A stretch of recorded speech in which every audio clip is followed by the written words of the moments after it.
Hey, and welcome back. Okay, so now that you've printed a test copy, this is where you slow down a bit. This part matters a lot more than most people expect. And just to clarify, in the previous lesson, we already talked about printer settings and how to do a test print. So right now, you should be holding that test copy in your hands. This step isn't just about catching typos.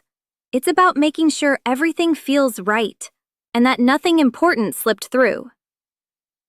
First thing I always say, step away from the computer. Looking at it on paper is completely different. Hold it. Fold it the way people will during the service. Flip through it like you're sitting there. You'll notice things right away that you never saw on the screen. Start with the names.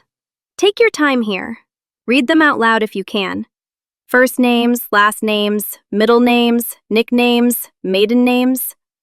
And while you're doing that, pause and ask yourself, did I forget anyone?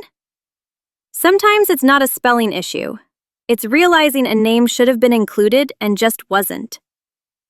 Next, check all the dates and times. Birth date, passing date, service date, time, location, and make sure they're consistent everywhere they appear. A really common mistake is fixing something in one spot and forgetting it shows up somewhere else. Now read through the order of service, like you're actually attending. Does it flow? Does it make sense? If someone picked this up who's never been to a service before, would they know what's happening next? Then take a step back and look at the layout. Does anything feel crowded? Too spaced out? Slightly off-center? These small things are what separate something that feels rushed from something that feels polished.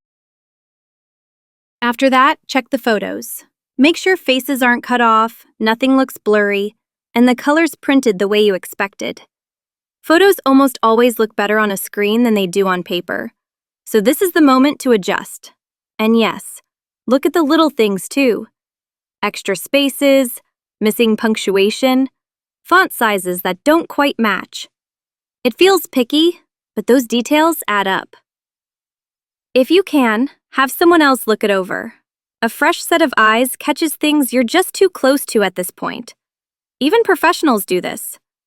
Pro tip: sometimes you just need fresh eyes. If you use ChatGPT, you can actually upload your PDF here and have it reviewed. I do this all the time when I've looked at something for too long. Once you're satisfied with everything, go ahead and start printing your copies. At that point, you can feel confident knowing you didn't rush it and you didn't miss anything important. In the next lesson, backup options and peace of mind, we'll talk about what to do just in case something unexpected comes up and how to make sure you're covered. See you in the next one. Bye for now.